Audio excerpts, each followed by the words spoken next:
Bapak Ibu yang dikasihi dalam Tuhan, pada pagi hari ini saya akan memainkan sebuah lagu yang terambil dari era baru.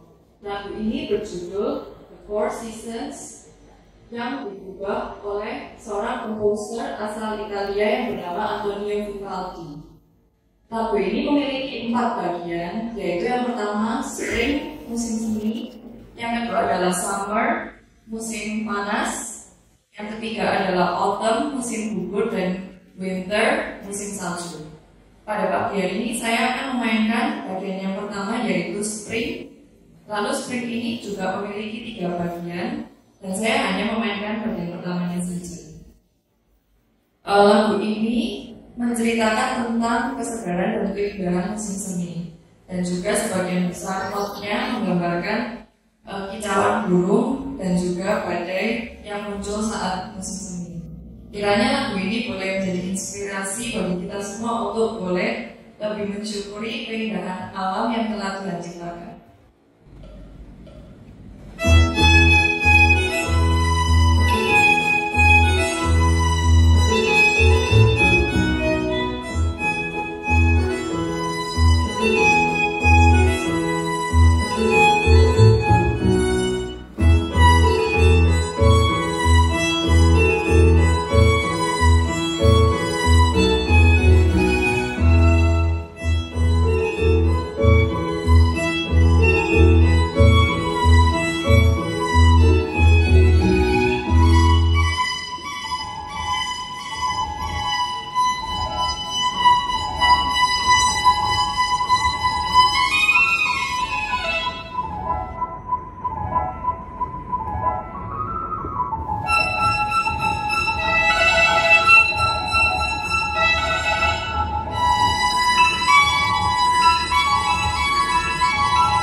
Damai sejahtera Allah yang melampaui segala akal akan memelihara hati dan pikiranmu dalam Kristus Yesus. Mari kita berdoa. Bapa di dalam surga, kami berterima kasih Tuhan sudah membangunkan setiap anak-anak Tuhan untuk kami datang beribadah kepada Tuhan. Dan kami yang Tuhan sudah tebus, Tuhan akan mengisi dahaga rohani kami melalui firman yang kami akan dengar. Penuhilah hati kami dengan kebenaran firman Tuhan dan pakailah hamba-Mu di dalam menyampaikan firman. Dengar doa kami dalam nama Tuhan Yesus. Kami berdoa. Amin. Saudara sekalian, selamat pagi. Saya akan membacakan nas Alkitab yang diberikan kepada saya pada hari ini yang diambil dari Yeremia pasal yang ke-31. Yeremia pasal ke-31 dari ayat ke-35 sampai ayat ke-37. Demikianlah firman Tuhan. Beginilah firman Tuhan yang memberi matahari untuk menerangi siang, dan yang menetapkan bulan dan bintang untuk menerangi malam, yang mengharu biru laut sehingga gelombang-gelombangnya ribut. Tuhan semesta alam namanya. Sesungguhnya seperti ketetapan ini tidak akan beralih dari hadapanku, demikianlah firman Tuhan, demikianlah keturunan Israel juga tidak akan berhenti menjadi bangsa di hadapanku untuk sepanjang waktu. Beginilah firman Tuhan, sesungguhnya seperti langit di atas tidak terukur dan dasar-dasar bumi di bawah tidak terselidiki, demikianlah juga aku tidak akan menolak segala keturunan Israel karena segala apa yang dilakukan mereka. Demikianlah firman Tuhan. Tema hari ini adalah tentang ketetapan Tuhan tidak akan berubah. Sebelum saya menyampaikan firman, saya akan memperkenalkan diri sejenak. Nama saya Pendeta Aiter. Saya melayani di Gereja Reform yang ada di Jakarta. Kami kali ini datang kira-kira ada 17 orang. Kami melayani di dalam pesantren kilat Ramadan untuk melayani siswa-siswa di Provinsi Sumatera Barat. Kami di bawah asuhan Pendeta Stephen Tong di dalam Yayasan STEMI. Kami banyak keliling seluruh Indonesia melayani siswa-siswa baik dari TK sampai kepada SMK. Dari sekolah negeri sampai sekolah international school. Dan kami, semua tim yang di bawah asuhan Pak Tong, setiap minggu, setiap bulan, selalu ada di pelosok-pelosok. Dan kali ini, kami ada 17 orang, sebagian tim kami sudah ada di Solok, sebagian ada di Bukit Tinggi, dan saya di kota ini ada 5 orang. Besok akan layani siswa-siswi di BNKP, lalu saya juga akan layani di Kalam Tudus, lalu kami masih menunggu informasi dari Sekolah Murni dan yang lain-lain. Kita bersyukur tadi permainan biola dari seorang yang bernama Biola, yaitu violin. Mama, papa sudah menetapkan kelak harus bisa main biola, maka namanya violin, saudara ya. Jadi violin memainkan violin. Nah, kami bersyukur bisa melayani di tempat ini dengan Pak Pendeta Desmana yang begitu luar biasa melayani tempat ini. Tadi saya jam 7.20 kira-kira sudah tiba di sini, dan saya sudah melihat begitu banyak jemaat sudah hadir di sini. Puji Tuhan ya. Hari ini saya dikasih waktu tidak panjang, tema ketetapan Tuhan tidak akan berubah. Saya akan bacakan satu ayat di dalam Yeremia 31 untuk mengawali semua konteks ini. Yeremia pasal ke-31, saya akan baca ayat 31. Sesungguhnya akan datang waktunya, demikianlah firman Tuhan, aku akan mengadakan perjanjian baru dengan kaum Israel dan kaum Yehuda. Apa yang dimaksud dengan ketetapan Tuhan? Tuhan sudah menetapkan yang kadang-kadang kita rasa baik untuk kita dan yang kadang-kadang kita merasa kok tidak baik untuk kita. Tuhan berkata kepada Abraham bahwa keturunannya akan diperbudak di tempat yang asing.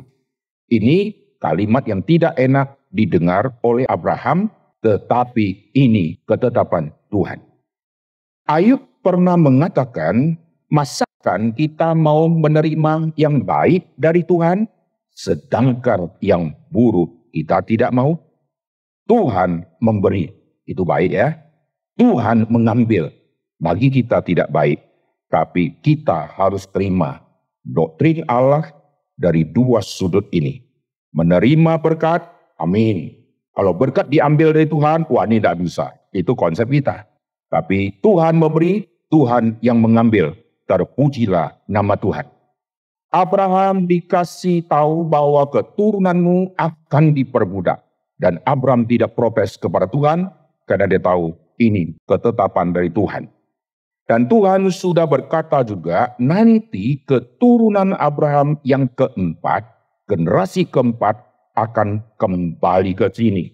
Dan Tuhan juga menantikan ketetapan yang akan terjadi, yaitu kedurjanan Amori akan genap. Artinya bangsa Kanaan akan mencapai puncak kejahatan dan Tuhan akan tumpas mereka melalui orang-orang Israel. Lalu di dalam ketetapan Tuhan setelah perbudakan selesai, mereka dikeluarkan untuk menuju negeri perjanjian.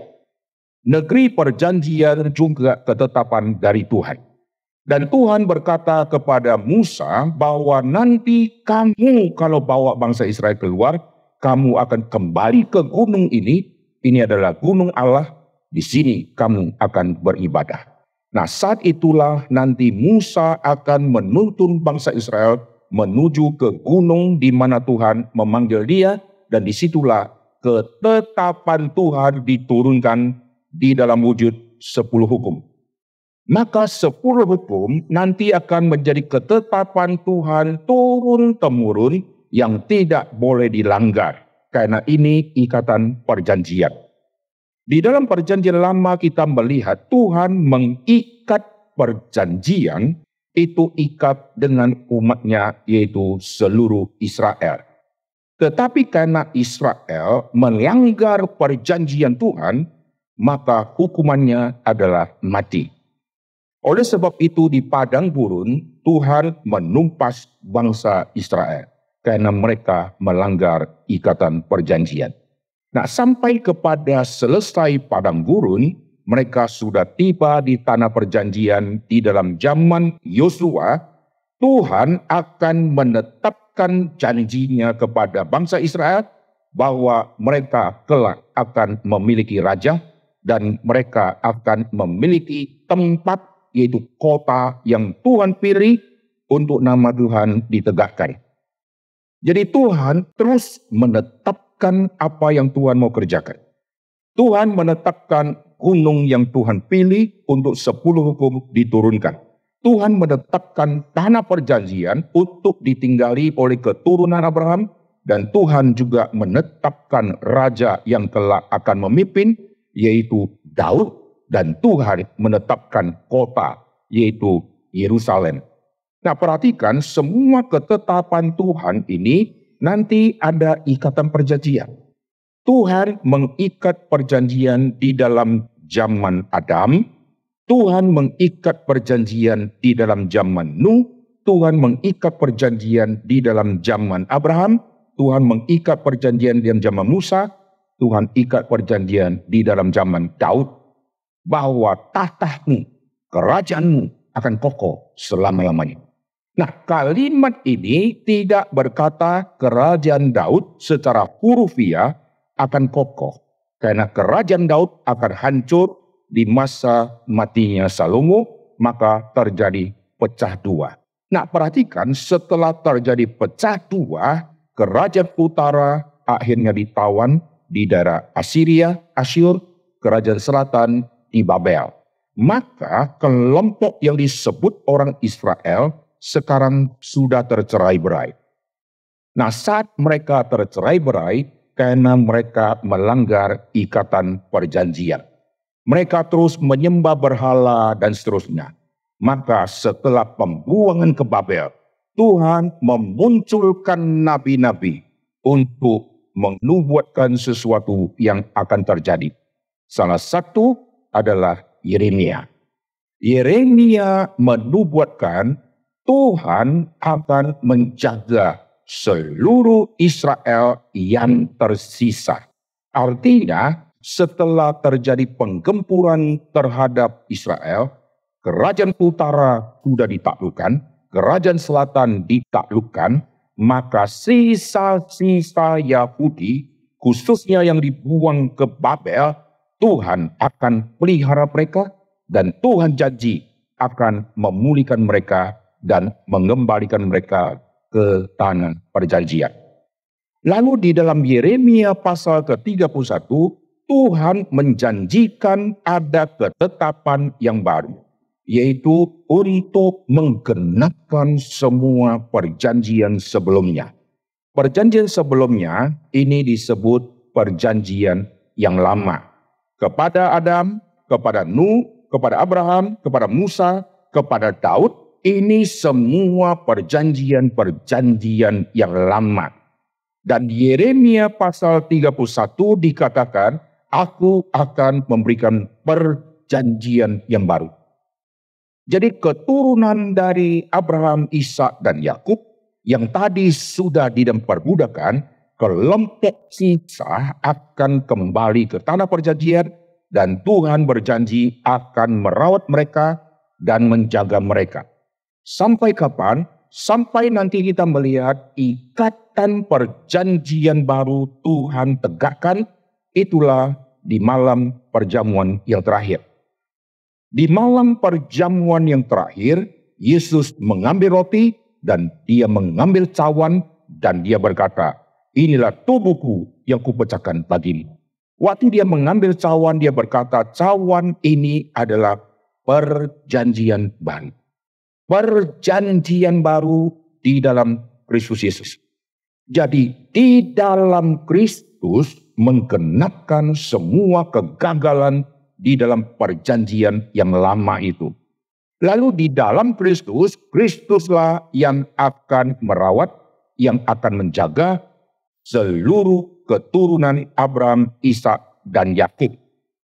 Tetapi keturunan Abraham, Ishak, dan Yakub dimengerti oleh orang Yahudi, kami keturunan Abraham karena kami bersunat.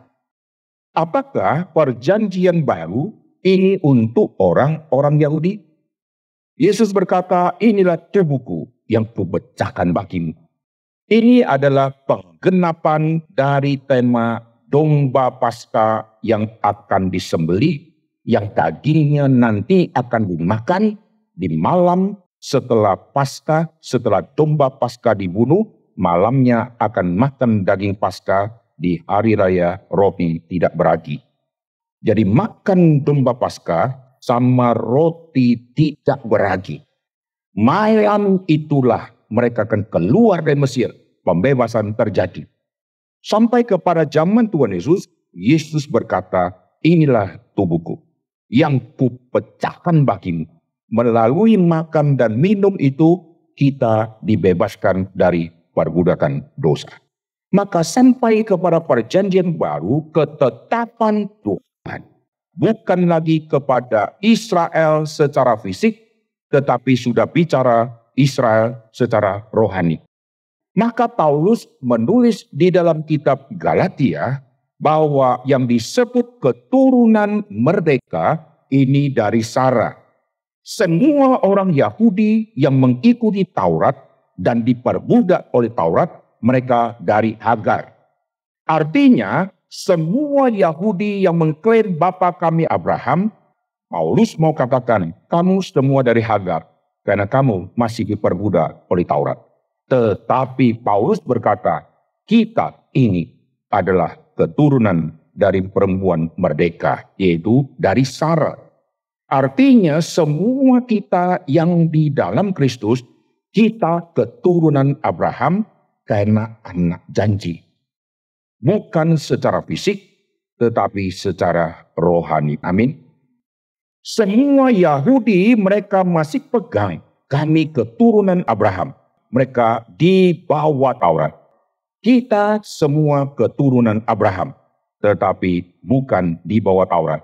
Kita di dalam Kristus. Orang Yahudi mereka bersunat. Abraham adalah bapa iman mereka. Tetapi Paulus berkata di dalam kitab Roma, Abraham juga bapa orang beriman kepada yang tidak bersunat. Itulah kita semua, saudara. Di luar Yahudi semua tidak bersunat. Abraham juga bapa kita semua. Amin. Jadi di sini kita melihat Abraham adalah bapa dari dua kubu yang bersunat Yahudi yang sekarang masih memegang perjanjian lama. Itu yang kita bisa lihat di Israel. Mereka masih berdoa di tembok ratapan. Mereka masih jalankan ritual-ritual seperti yang perjanjian lama tuntut untuk mereka kerjakan. Mereka beribadah di hari Sabat dan seterusnya. Tetapi kita yang juga Abraham adalah bapa kita, kita tidak melakukan tuntutan Taurat seperti yang orang Yahudi kerjakan, tapi kita ada di dalam hukum Kristus. Maka di Yeremia pasal ke-31 ini adalah janji Tuhan yang sangat penting bahwa kelak akan ada perjanjian baru yang digenapkan oleh Tuhan Yesus. Melalui Kristus itulah kita sekarang ada di dalam ketetapan yang baru. Amin. Ketetapan yang baru ini berbeda dengan perjanjian yang lama yang mengikuti semua tuntutan-tuntutan hukum yang hurufiah. Tetapi di dalam Kristus kita merdeka. Di dalam Kristus kita berbeda dengan semua Yahudi yang diikat oleh tradisi-tradisi yang menyesatkan seluruh orang Yahudi. Kita bersyukur karena Kristus kita dimerdekakan. Coba bayangkan, kalau tidak kita setiap hari Jumat Agung harus bawa domba ke gereja. Lalu pendeta harus ngecek ini domba cukup syarat, ini cacat atau tidak. Coba bayangkan, kita harus mengikuti semua tuntutan di dalam perjanjian lama. Kita harus hafal mana yang haram, mana yang halal. Dan orang Sumatera stres karena tidak bisa makan saksang lagi, gitu loh. Wah, terlalu banyak aturan-aturan di dalam tradisi Yahudi. Puji Tuhan, di dalam Kristus kita sudah dimerdekakan. Amin. Dan seperti Tuhan menetapkan matahari di dalam tugas yang dia kerjakan, ketetapan Tuhan untuk matahari akan berjalan selama-lamanya. Demikian juga ketetapan Tuhan untuk kita orang yang diselamatkan. Tuhan akan memelihara kita selama-lamanya untuk kita mentunaikan tugas yang Kristus sudah mandatkan. Puji Tuhan. Hari ini saya punya waktu tidak panjang, maka saya akan akhiri. Saya ada channel YouTube nama Aiter. Secara tulis nama Aiter, so akan melihat semua khotbah-khotbah penting saya sudah masukkan di dalam YouTube. Nanti saudara bisa mendengarnya lebih lanjut. Ayat hafalan adalah Ulangan pasal 4 ayat yang kedua-a. Janganlah kamu menambahi apa yang kuperintahkan kepadamu, dan janganlah kamu menguranginya. Mari kita sama-sama membacanya. Janganlah kamu menambahi apa yang kuperintahkan kepadamu, dan janganlah kamu menguranginya. Mari kita berdoa. Bapa dan Surga, kami berterima kasih untuk semua anugerah Tuhan. Tuhan yang sudah memimpin setiap kami, Tuhan yang menolong kami, Tuhan yang membawa kami di dalam ikatan perjanjian baru. Tuhan sertai dan Tuhan pimpin setiap kami. Dengar doa kami, dalam nama Tuhan Yesus kami berdoa. Amin.